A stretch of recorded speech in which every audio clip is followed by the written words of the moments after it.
Hey everyone, welcome back. This is the Strategy Professor, and this is going to be episode 5 in our Total War Warhammer Legendary Orc campaign. I just noticed after watching a couple of the past videos that the sound was actually disabled for the game in the recording. So that's only for the past 2 episodes, unfortunately. And it's really hard for me to detect that because I can still hear the sound when I'm playing the game, regardless of what the recording is doing. And so I just noticed it when I went back and watched the recording of the last episode. So I don't think it's obviously it's detrimental. You guys want to hear the in-game sounds, and so I do apologize for that. But I think since primarily we were doing a lot of diplomacy and just talking and strategizing and planning out buildings and things of that nature and not as many fights, although we did have the one pretty decent fight where I got slaughtered last episode, I'm hoping that not having the in-game sound wasn't too disruptive to your experience of the game. Like, I still hope you're able to learn lots of new things about the game that you can apply to your own games, and just really enjoy the episode, even though it didn't have the sound in it, unfortunately. But as you can see, I did identify the problem, and I do have sound now.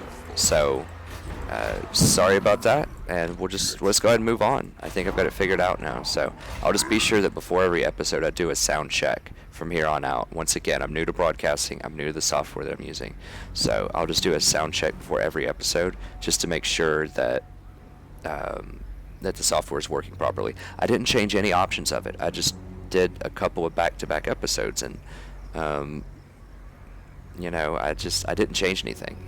That just happened. So I can't explain it, but I will definitely do a sound check beforehand just to make sure you guys have that sound. Okay, so moving on. I think we'd already done all the diplomacy this turn. I think we were just kind of lacing up, getting ready for this rebellion that's imminent over here. We just took that territory. We have the buildings we already discussed. While we're getting certain buildings, we have decent income, although not a ton. We still have a decent amount, so I think we can go ahead and end the turn and just move on to the next turn. So let's look at objectives here real quick. We got a couple of chapter objectives, so we just want to loot, occupy, and raise 2 more settlements. Defeat 5 armies or garrisons. So if I beat another 5 armies before I occupy 1 more town, I'll get an extra 1,000 gold. If I recruit the Goblin Big Boss, I'll get an extra 1,000. So if I were to do this quest, I'd get that. Loot or sack 2 different settlements. I think I've already done one of those because this asks me to loot or sacrifice or sack 2 different settlements, and it says I have 1 of 2. This is asking me to do the same thing, basically. No, okay, so this doesn't have the occupy option. This is just loot or sack, straight up, 2 more settlements, whereas this includes occupy as well. So we're probably not going to get this bonus because we're going to reach this main objective either way by sacking, looting, or occupying before we can sack or loot 2 different places. So this one's completely out the window. We have done this one actually, which is complete mission impossible. I don't remember what that is, but we've done it, so we'll get an extra 1,000. And then try to get 2,500 gold from raiding. We're just not going to be able to waste a lot of time raiding. Like, we're just going to run in and take buildings. So we're not going to be able to do most of those objectives, unfortunately. But it's okay. So, we do have a commandment here. So we can either get the growth. Very, very good. Extra income, not relevant if we only have 1,200. It's just, it's probably like another 60 or 70 gold, which is nice, but it doesn't outweigh the benefits of these other possibilities. Okay, so 5% recruitment. So if we hire 3 orcs next turn, which we probably will, let's see here. That's 1,350. So an extra 5% off of that is, once again, it's just going to be like 70, 80 gold, something like that. So not going to be worth it. An extra recruitment slot is nice for helping us fill out our roster faster. But this plus 20 growth is really where I want to be, because we already got set back from this building not giving us everything that it should have given us. Like, I went back and looked at the tape when I noticed the sound was awry. This originally had this building, and I think it was level 2 actually, had a level 2 here, and it had a growth building here, so it already had one of these in that I wanted. So, you know, I should have had an extra, whatever that number is, multiple thousands of dollars worth of stuff here. Like, I should not have knocked it down a tier because I didn't loot it. So I'm not exactly sure how that worked, but we talked about that in the last episode. Let's go ahead and move on here. I'm not going to repair that damaged building. That's my money building down there. And obviously, since they're about to take over all that property, it's not going to be worth it to invest in a repair. So, oh wow. Okay, so that's dangerous.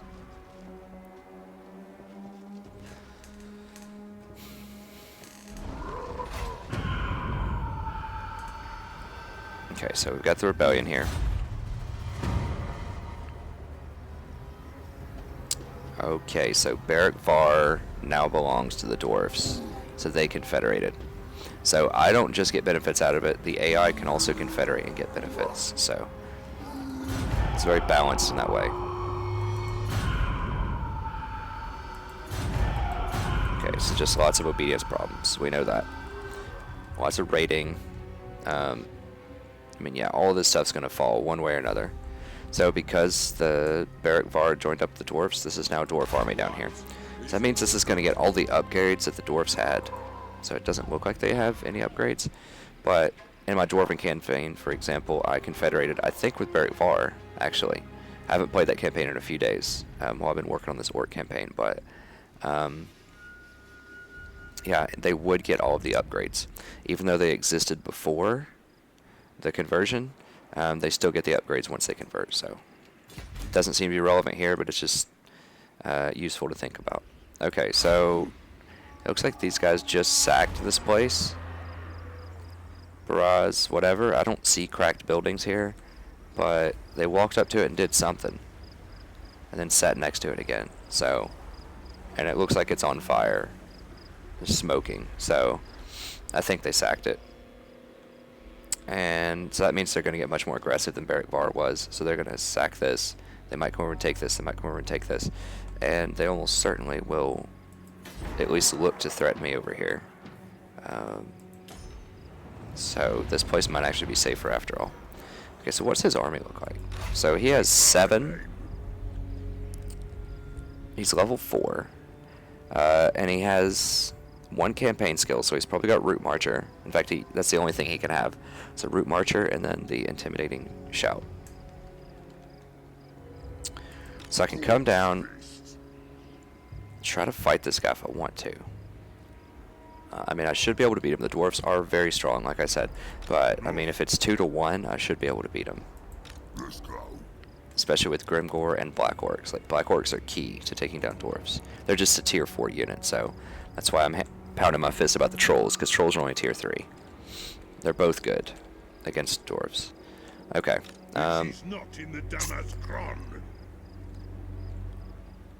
So my options here are, well, let's just see how this looks first. Okay, so we just don't have good visibility. It's just showing us the 1 unit. We know it's an orc boss. We have 7.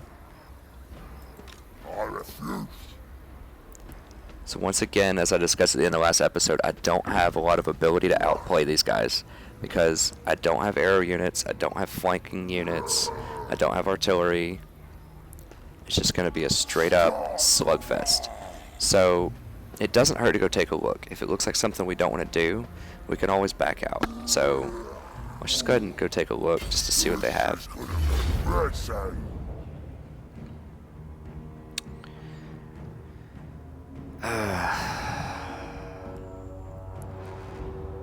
This is trouble.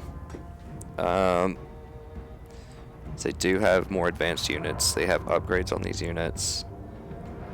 Now, I think my orc boys would be able to beat these guys up one-on-one. Problem is they have a lot of arrow boy archers. I'm not as worried about these guys. Although they are somewhat problematic because I can't run them down, and they're just going to be able to kite and shoot me the entire time. Because I don't have anything that can catch them. So...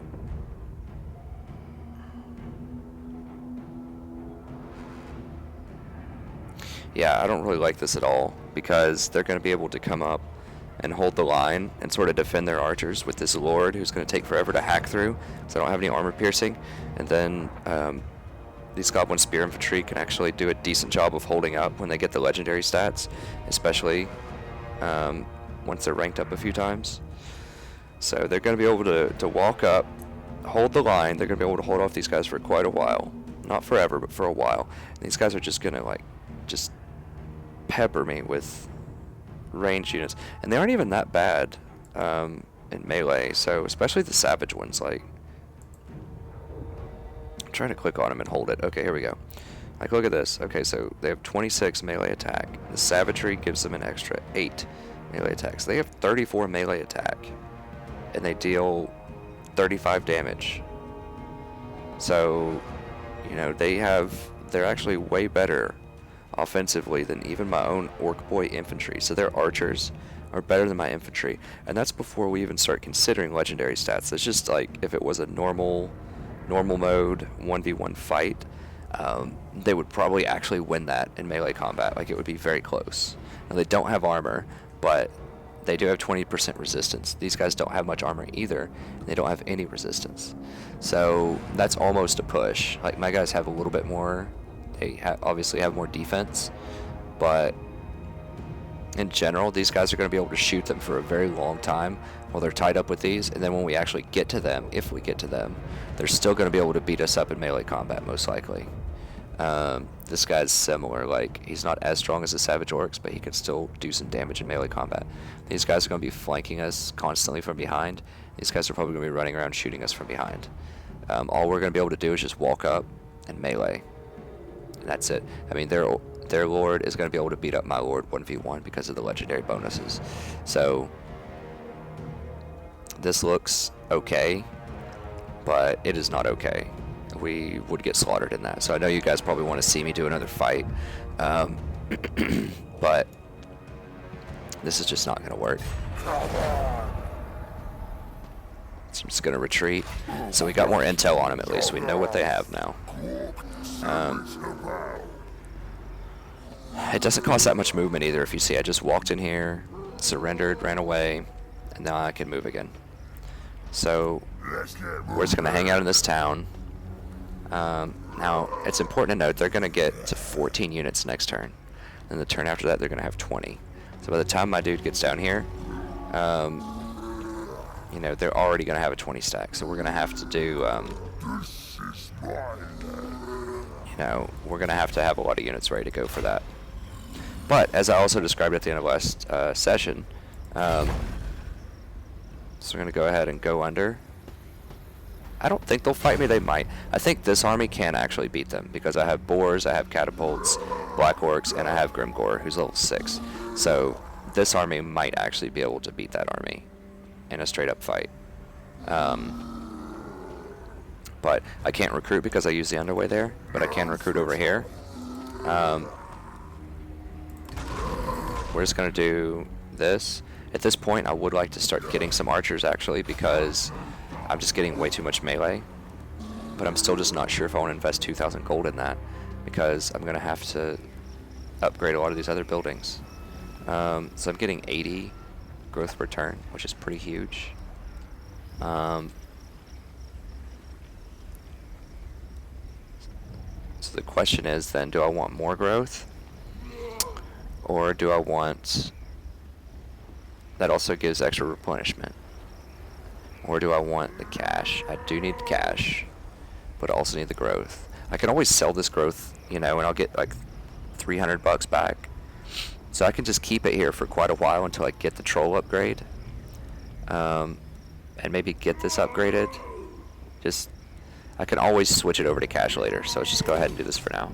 It's because the growth I've found is just so crucial. Okay, so we're buying here, buying units here, taking underway here. we're probably going to have to wait till a 20 stack. That can actually be beneficial because I can hand off these units, like I explained at the end of last episode, to my main guy here. That'll put him over the 17 threshold. With a battle, one battle, I should be over 80. That should give me a wall, so you guys can see how that works.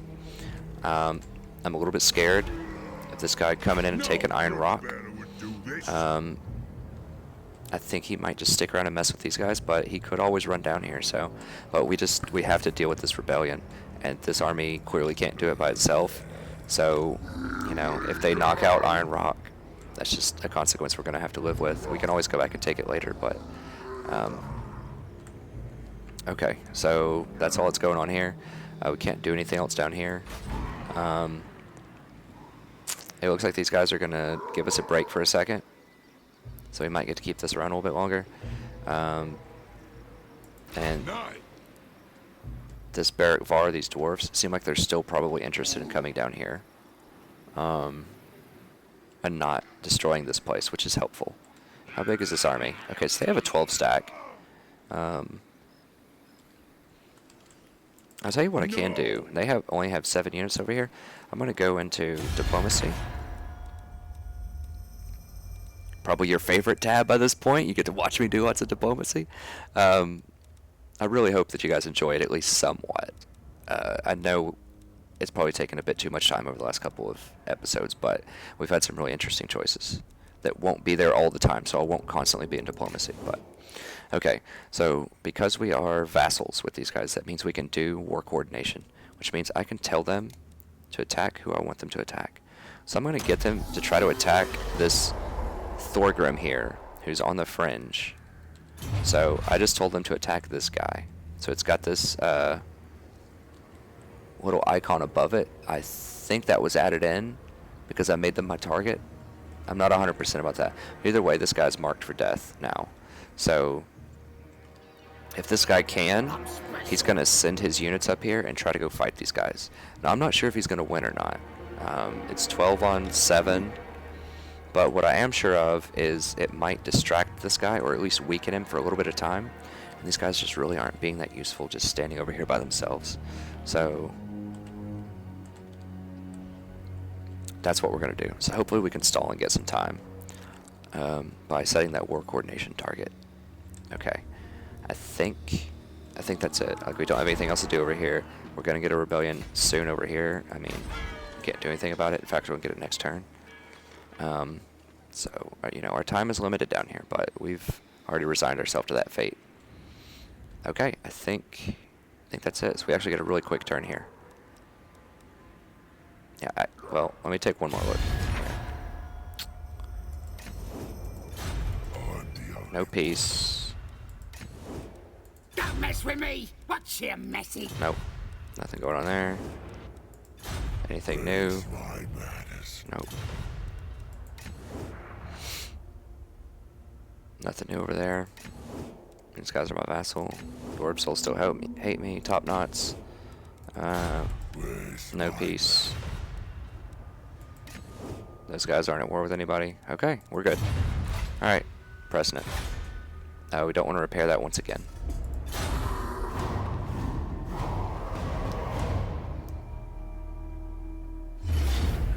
Okay, so they are actually moving on me and not these other goblins. So I'm just not even going to waste time on this one, obviously. I have no prayer for winning that, so. The fact they actually lost 47 actually really surprises me. Like, I think if I tried to manual resolve that, they wouldn't, you know, get any casualties. Oh man, here's my nightmare.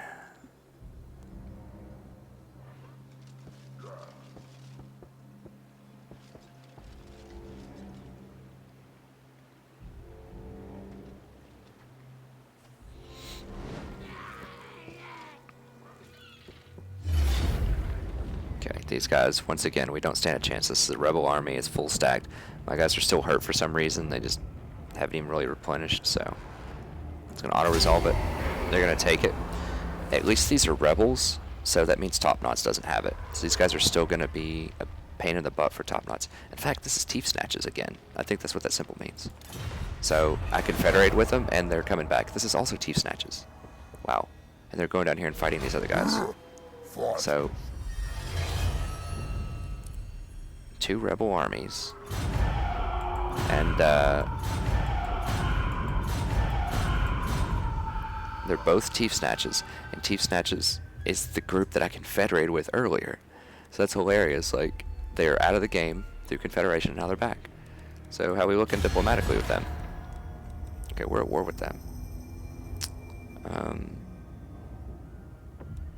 We don't have to be, though. Can't we be friends, bro? Come on. This is bad news. No. Okay, well, the other Teef Snatchers liked us. These Teef Snatchers do not like us. Okay, so they're running down here. I think the time may have come to try to sell this. So I'm just going to do it. Once again, if they run up and fight me at the end of this, then if they come up and engage this town, then I'm not going to get this $100, but it's not a huge deal. But I'm going to go ahead and construct it because I think time is up down there. I think they're going to get me, if not next turn, then the turn after. Okay, so these guys have ignored my order, so I told them to come deal with this guy. They said, forget it, I'm coming down here to deal with this guy.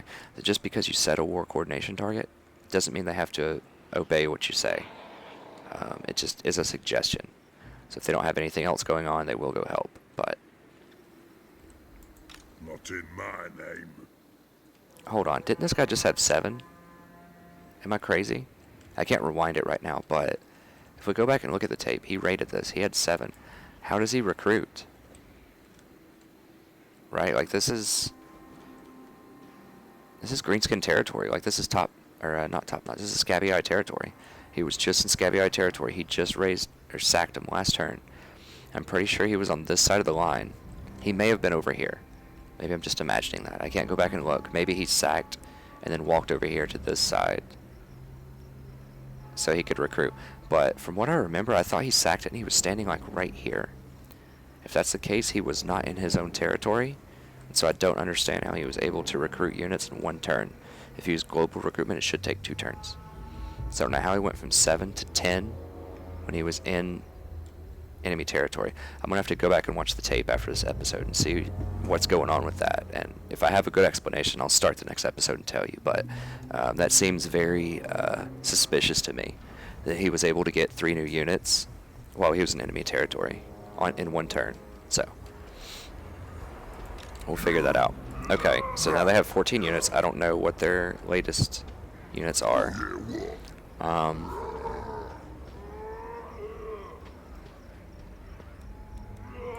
Okay, so I can engage him this turn. Okay, so I'm going to win 1 fight here. I think I'm going to be able to beat him, because I don't think rebels can run. They might run, but I've never seen them run. So I should be able to get this first engagement with him. He's going to lose, and then he's going to run after I fought him once. And then I should be able to chase him down and take him out this turn. Because I need to deal with this, like, immediately so that I can come over here and... Because this guy looks like he's just going straight for Iron Rock. So it's going to take him 2 or 3 turns to get over there. Probably 3. So I could see him going 1, 2, 3. So I need to deal with this immediately, hand off those units, and get over here to defend. So we don't have time to play around with this. Okay, so we're going to go ahead. We're going to walk up to the edge of his zone of control here. So now I'm going to reinforce. If you guys are ever curious about reinforcement, if you hold your cursor over the banner, then you're going to see a yellow arrow here if you can reinforce. So, and I want Grimgor to pull the trigger here because I want him to get the most experience, and he's really close to his wall. So I want him to get the most wall power also. If I fought with this guy, if I initiated the fight with this guy, and let's say moved Grimgor up to this zone of control and just fought with him, he would get the experience, which he needs it because he's only level 1, but his fightiness is nowhere close to getting a wall right now. So he will still get some for supporting, but he won't get as much as the primary wall beneficiary. So this is how we're going to do it. Oh, we just got vision of this dwarf over here. Okay, so it's in that 75% range. So I can auto-resolve it. Now the question is, do I want to auto-resolve it? So if I auto-resolve it, it's definitely going to hurt Grimgore. They have a lot of ranged. Like, a lot of ranged. They have 4, 5, 6, 7 ranged. And I only have, really, 1. You guys have these goblin guys. I mean, this is range 2. But, and I only have 1 flanker that's going to be able to run down that ranged. So none of these other guys are going to have an easy time running down these ranged units, especially the wolves. Like, the wolves don't deal a lot of damage, like I said before, but when you're facing really low armored stuff like goblins, like, they actually can be quite good. Like, they're terrible against higher tier units or dwarves or whatever, but against these guys they're actually pretty good. Because I have no way to get them. So Doom Diver can put in some work, but they're really spread out, they're really fast. So it's going to be hard for the Doom Diver to get good hits on them. So all of this means I don't think this is a really good matchup for me. Like, I think I could just brute force take them down. But again, I think they're going to stall me with their Lord and their Goblins right up in front. And then they're going to be able to just shoot me relentlessly with these other units. And then when I actually get to them, they're pretty good melee fighters too. Because somehow they're able to get Savage Orcs all the way up here. So I think this all adds up to just taking the auto-resolve.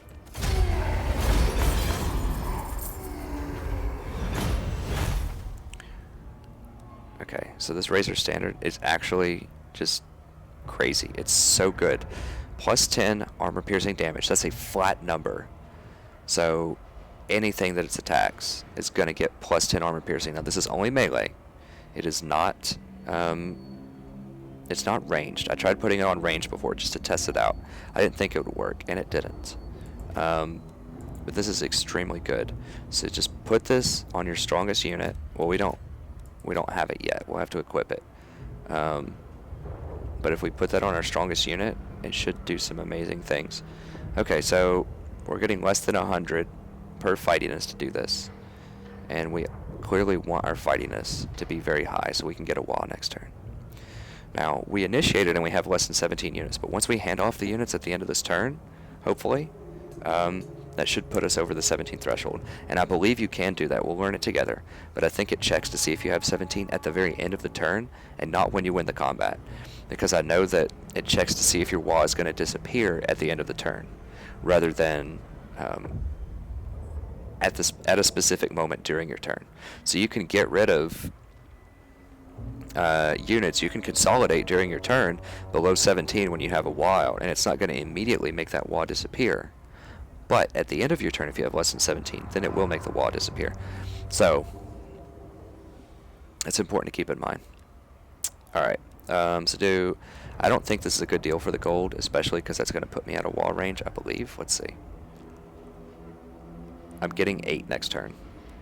This would knock down 7, so I would only get 1. And that would technically put me in 80. So I could do it, but I'm also going to have to chase these guys down and take more casualties. So it's also entirely possible that I could get too many casualties to get it next turn. So I think that's just playing with fire. I could imagine a world where I would not be able to get to 80 next turn if I take the gold here.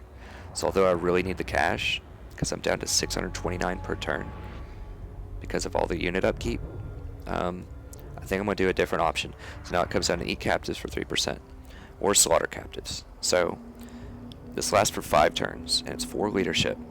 Now, the fact that I have dwarves that are about to encroach on me in potentially 3 turns means that I really need leadership, because it's going to be a very difficult fight, even if I outnumber them. These dwarves have very high leadership as well, and as we've seen with the AI, I mean, that basically means the dwarves are just never going to break. Like, they might as well all be unbreakable. So I need my guys to have really high leadership, so my guys will stand in there and fight for a long time also. So I'm just going to take the leadership here. Okay.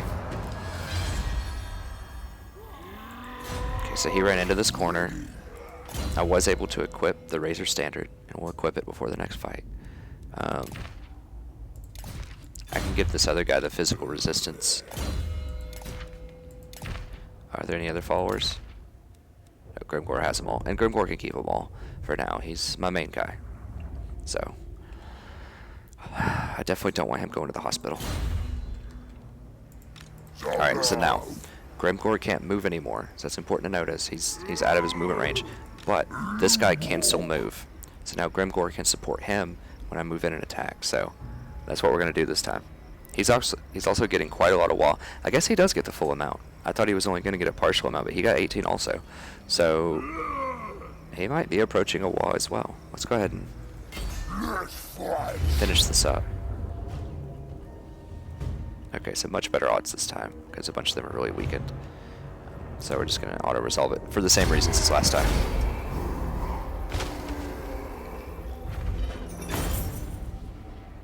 Did kill them all, got a ton of gold off of that. A potion of toughness, I'm not exactly sure what that does, but we can see here in a little bit. Okay, they're giving us a very similar proposition. This time we might actually take the gold. We're not really close to a wall here. And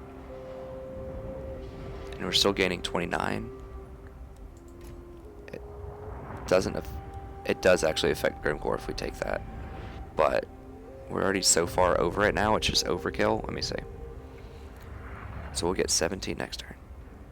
If we take this, we'll only get whatever, -7.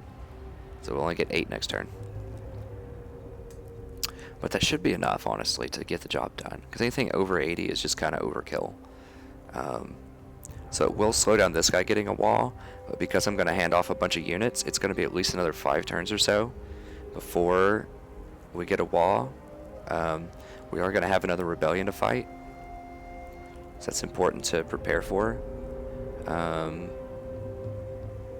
But I don't think it's as relevant right now, so I'm just going to take it for the cash. So he's gone. Okay, pretty decent. Dang, they're gonna just get showered with items as orcs.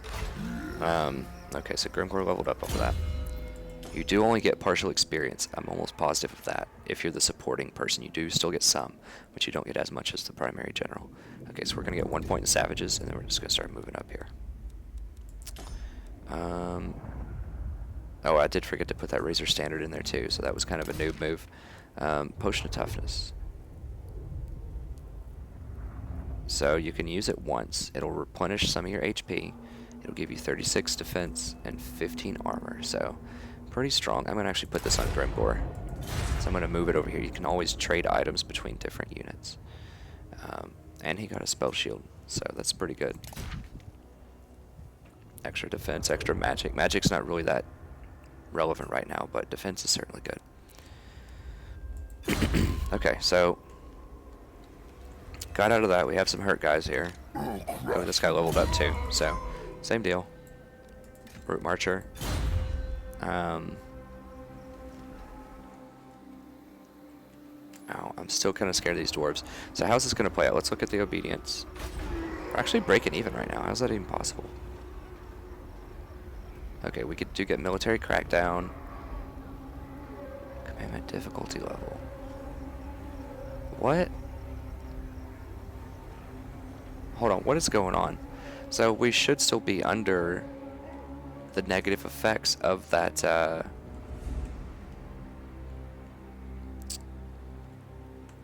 of the, what is that? What am I looking for? What's the word? Of the confederation. Like, we should still be under the negative effects of that. It was supposed to last 8 turns.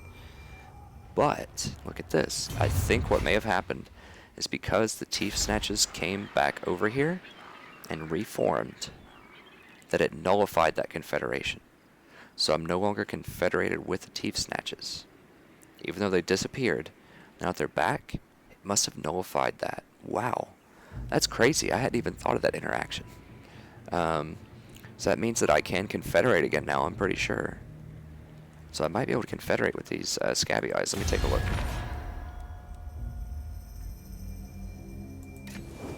Fellow tribe, welcome.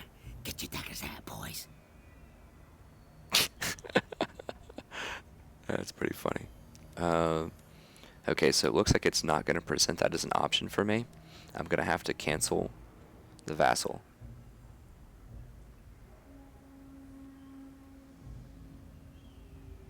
Doing so prematurely may be considered treachery. Huh. So I don't know what prematurely means. That might mean 10 turns. Like the non-aggression. Let me just see if Confederation is even on the table here. Let me see. Oh, they're at war with me. Who's not at war with me? Orcs the Bloody Hand. Okay, so but it better be good. So Confederation is definitely on the table, under the right circumstances. Well, well, well. Actually, huh. My gosh, these choices.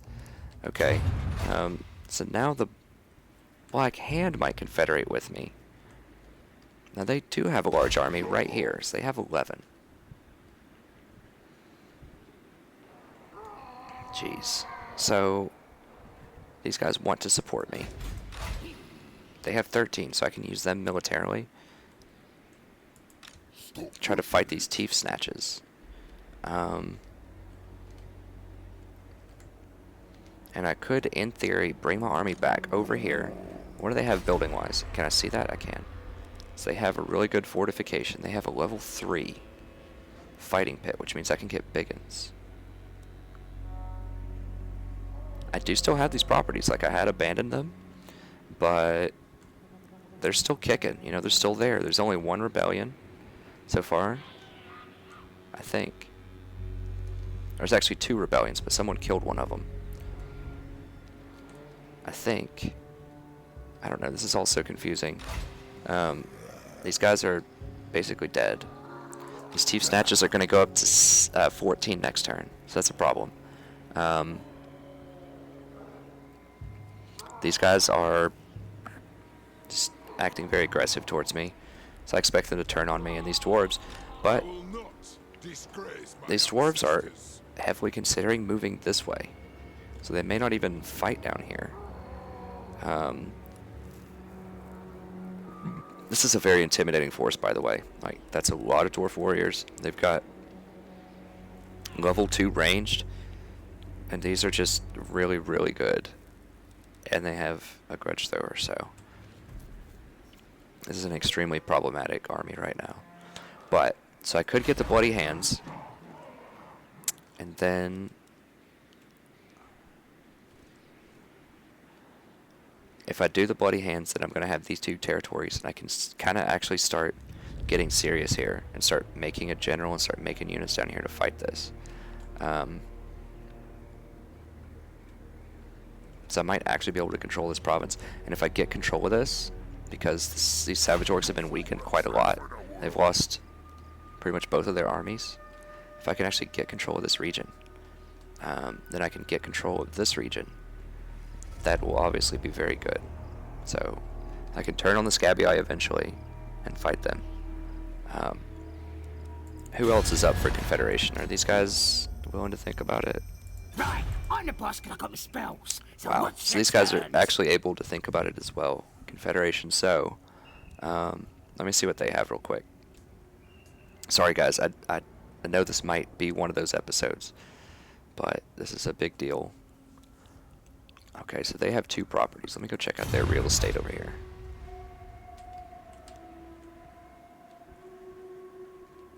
They have this, and they have this. And they have dwarves knocking on their door here. How big is this I army? don't think so. Wow, holy crap. It's a 20 stack army that is currently raiding them. So, you know, this is almost just certainly going down, like in a turn or 2. And I don't know if they're actively sieging it, or if they're just raiding the territory. Can I see if they're at war? Let me see. Okay, so they are at war with them, so there's a high probability that it's sieging. The reason that I'm wondering that is if I confederate with them, I might try to sell off a lot of these buildings, but if they're sieging it, then I'm not going to be able to sell. If they're just raiding, I can sell. Okay, so if I confederate with 8 Peaks, what do they have here in terms of buildings? What is this? Okay, so they have a level 2 gold mine. They have a level 3 fighting pit. And they have stakes. So these guys are actually in a much more defensible position for me because they're very close. I'm just like right here. And they already have a level 2 fortification. What this does is it makes your town much, much harder to siege. You get a bunch of extra garrison units, as you can see over there on the tab. And all of your towers deal more damage. So this is going to throw giant dung balls at them, which is pretty funny.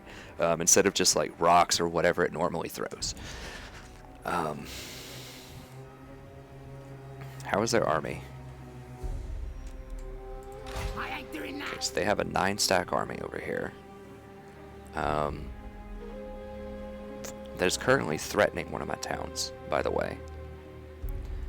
So the question thus becomes, if I want to invest in a confederation again, because the contract has been nullified once again, because these Teef Snatchers reemerged as a faction, do I want this territory? I can go for the Black Hand people here, or the Bloody Hand. I guess I'm thinking of Daredevil or something. I'm not sure why I keep saying Black Hand. Oh, maybe it's from my friends talking about WoW.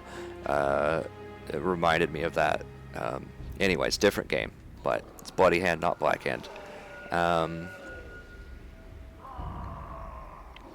So I can potentially get a much larger province. I already have 2 towns established here, and by established, that's a really generous term, I suppose, because they're definitely falling to pieces. This is going to be very hard to deal with. They're almost certainly going to go up to 16 units next turn, and they're going to attack and take Dragonhorn mines. Then Teef Snatches, and they're Teef Snatches also. And I think, even though they're separate rebellions, because they're the same faction, I think that means Teef Snatches will get both buildings. Like, these aren't 2 separate Teef Snatches. This is the same group, I believe. So then they're going to have a really strong position here, because they've got an 8-stack army here, and they're going to get a 14-stack here. So it's going to be really hard, even though right now I have 3 buildings in this province, it's going to be really hard to maintain that if I take this over. Now, yes, I can hire good stuff like Boar Boy, or not Boar Boys. They also have the stakes, and they have this fighting pit. So I could sell some of these buildings and probably get some good cash out of it. But I'm just not going to be able to control this area. Even with this 11-stack, if I bring it back. Once again, Teef Snatchers are going to take this. We have dwarves that are just like right here. I can't get over here and defend this. It's just way too far away. Versus if I take this, I'm only realistically opting into 1 building, because this is almost certainly going to get taken very soon by the dwarves. But this is much closer, so I can actually reasonably defend this, perhaps. And I could pick this up very easily to give me 2 towns. And I might even be able to come down here to get 3 towns. I don't know where Dringaracas or whatever is. I think it's like right there. But I could potentially come down here and start taking this out. So I think I'm going to go with Karak Eight Peaks. So let's go ahead and see. Greetings. How can we help you? Oh, I love it. Alright, they are weak right now, cash-wise, but let's just see if they'll give me some cash to confederate. It's low, it's not happening. It's moderate. Okay, so we bought them. We actually got money out of this, so we didn't have to give 2,500, they gave us 500. And the reason they did this is, once again, as we noticed, they're in pretty dire straits, so this is going to get taken. I mean, there's no way they're stopping this army. Like, I'm not even sure if I can stop this army. Like, if they come knocking on my door right here, like, that's going to be a big problem. Now, Black Crag has a whole lot of defenses. If we look, like, I have Black Orcs, I have Biggins, ton of Arrow Boys, a lot of stuff. So it's going to be really hard to siege this, but still, it's a big threat. But they are actually raiding right now, so I thought they might be sieging, but they're raiding. So this means I might actually have a chance to sell these buildings. Oh, this isn't even in their province. I thought this was still part of this province, so this is definitely just terrible property. Just get this out of here. Let's see if we can get 600 out of it. Over here.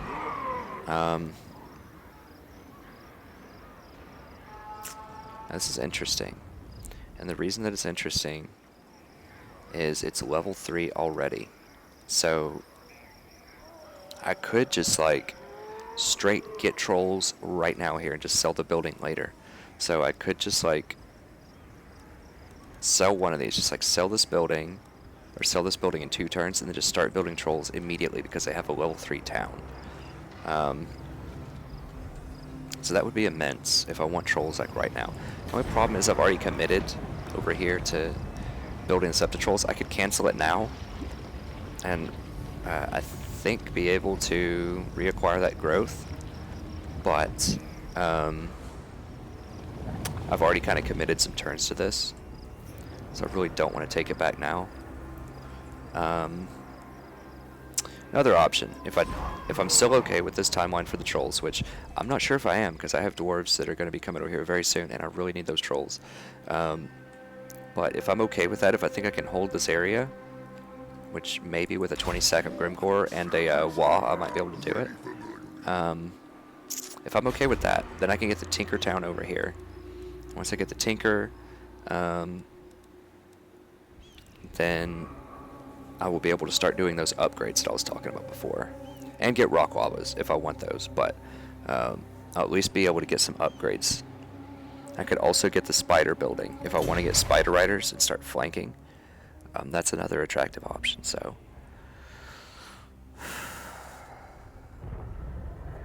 I think I want to get the Tinker going. I want those upgrades.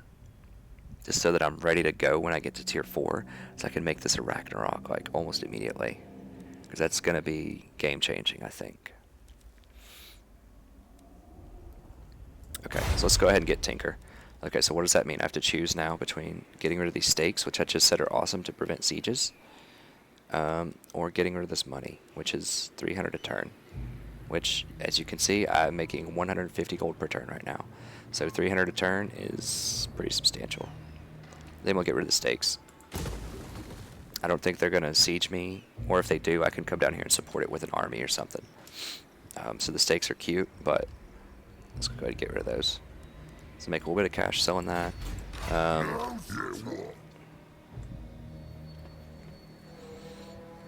And now I control this army. I'm special. I think we might just get rid of it, because these dwarves are just going to come down here and kill me, like, immediately. If I don't get rid of it right now. Yeah, there's no way. I mean, I could try to run and, like, sneak around or something and hope the dwarves don't run me down, but... and there's obviously no way I'm fighting the dwarves, so I think I'm just going to get rid of them. Let's go ahead and do that. Just saving costs. Now, it's also interesting that technically I own this guy right now, and I'm going to send him away, but I think that means I can hire him back for free later. Let me take a look. So if you've already hired a dwarf, or you've already hired an orc leader, then if you rehire them later, it doesn't cost you any money. Yeah, so see, if I rehire this guy down the road, he doesn't cost me any money, and he keeps his experience. So then it saves me the 825 gold that it might cost me to get one of these guys down the line. So even though I got rid of the army, kicked everyone right now, and saved money that way, I'm actually going to save an additional 825 gold down the road by doing that. Whereas if he dies, obviously I can't hire him back later because he's dead. So by preserving him in here, I'm potentially saving a lot of money down the road. Okay, so he's gone. I own this property. Already made some decisions on the buildings there. Here, no new decisions on the buildings. We're still not going to upgrade this. How are we looking at the time here? Okay, so we have about 8 minutes left. Here, okay, so we want to hand off and make sure he gets to at least 17 units. And now we've started the clock up again on our obedience. So this means we're going to get a rebellion in another... Keep in mind we're going to get one more one more lack of obedience, one more loss of obedience every turn, because this military crackdown is going to decay. So we're going to go 8, 9, 10, 11, 12, 13, and so on. So this is 40. So I really don't want to do the math right now. It's pretty late at night, honestly. But I think this is 4 turns. We're going to get a rebellion. It's not 5. It might be 5, but I think it's going to be 4 turns, taking that permutation into account. So what that means is that we need to keep some units around here to be able to fight that rebellion a little bit. And we also want him to be able to get to 17 units also, so that the next time we fight a rebellion, that he's also going to get his own little wall. So let's go ahead and hand off some units here. Okay, so Grimgor has to get to 17. Now he's going to be running over there fighting these dwarves very soon. So this means we want the strongest possible units in Grimgor's army. That also might be a reason why we want to go to 20 with him. And just kind of minimize this guy a little bit. I mean, I know I want him to get to his wall, but I also just don't want to lose the campaign and die. So 1, 2, 3, 4, 5, 6, 7. That'll give us 20. We could try to swap out some of these hurt guys. I think I just might combine a couple of them, just to save some cost. I'm not really sure, but I know that I do want to hand all these off. So let's go ahead and do that. Okay. Ready for murdering. And now I can actually run with Grimgor and get to this town, so I'm going to be able to heal a little bit up. Okay, so you notice all the replenishment went up. This guy, I can actually hire better units here. I can hire biggins. So I need to go ahead and probably just get him down here as fast as possible, so that I can start hiring some high-tech units. That'll help me crush the rebellion a little bit better too.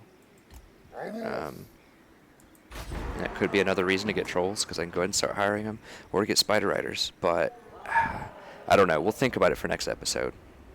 I'm really kind of torn. But anyways, okay, so that's the moves there. These guys are going to be healing up a little bit. I just need to make sure I keep 17 for the wall. But I think some of these really low ones I want to combine. So let's go ahead and combine these guys. I think they also get a greater percentage of replenishment as the unit itself gets more healed. I don't know that for sure. The yellow bar just looks a lot bigger if it's a larger unit base. So this looks bigger than 60, for example, and both of them look bigger than 44. So I guess this percentage increase, you know, the replenished whatever 2%, 4%, whatever some of these buildings say, is based on how many are left at the current time. So it's not 4% of the maximum, it's 4% of the current, perhaps.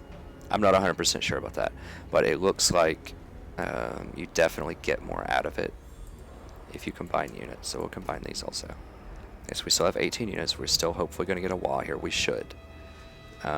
We just combine these units, a little bit more replenishment, a little bit more solidarity. We can't hire units this turn. This is my land. Actually, that might have been a mistake, because we should have probably hired instead of running down here. But it will save us some money. We do have an immediate purpose for a military. We need to take this. So that was definitely a mistake. I should have just moved down here normally as far as I could and then hired with this guy. Grimgor couldn't hire because he had to run back into town to heal. But this guy I should have definitely hired. Okay, I think that's going to be it. We can't do much with our new settlement. We're just taking stuff down. And we did all the diplomacy we can do. So we have 3 minutes. So we'll go ahead and just end the turn here. And just see if we get a wall. I want to show you guys that wall. Okay, so if there were any doubts before, this guy's definitely coming for me. Okay, this is the town that we knew was just gonna die, so not unexpected. This is our new acquisition. So, let's see. Let's go ahead and auto-resolve that.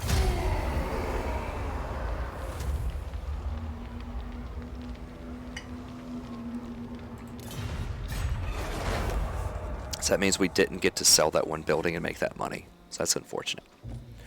But I didn't have high hopes for that anyways. Wow, this is just a party over here, isn't it? Look at this.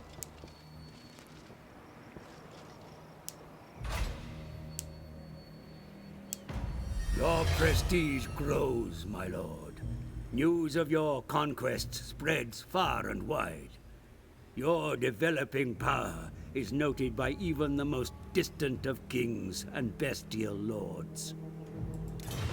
Okay, so we got this. Lost that. Okay, so we did get a Wa. So it tells you who it's associated with. Grimgor Ironhide's army. Okay, and now another person is available. So probably one of those, probably the lord from the south that I dismissed earlier is now available, and I can hire him back for free if I want to. So it doesn't cost money to hire him, but it does cost, he does increase the overall upkeep of all of your units, and of course he has his own upkeep costs every turn. So okay, so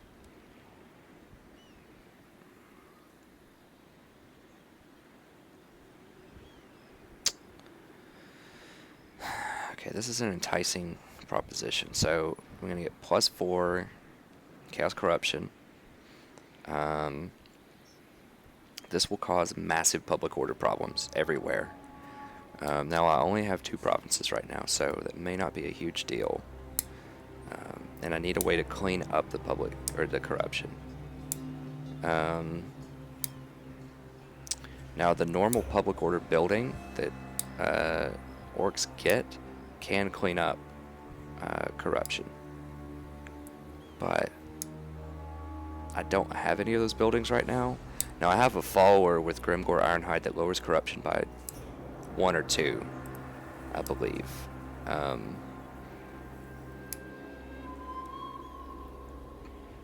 So this would lower the corruption everywhere, which isn't relevant right now, but if this came about, it would be relevant. So you get 12 corruption.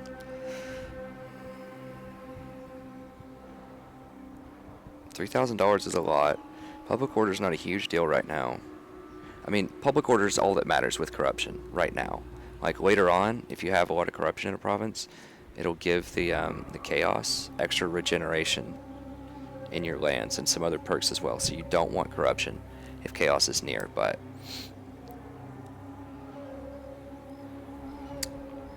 because there is no chaos yet and it's only turn 8, so I don't think there's gonna be for a little bit, and because I have a follower that can clean up some of that,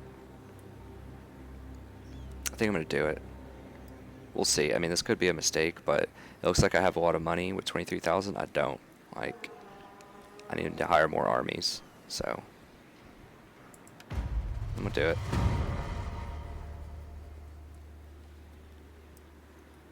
Okay, so now it just wants me to kill 6 other settlements. Okay, whatever. So let's see how this affects our public order. So we're getting 3%. It's trending towards 36% corruption.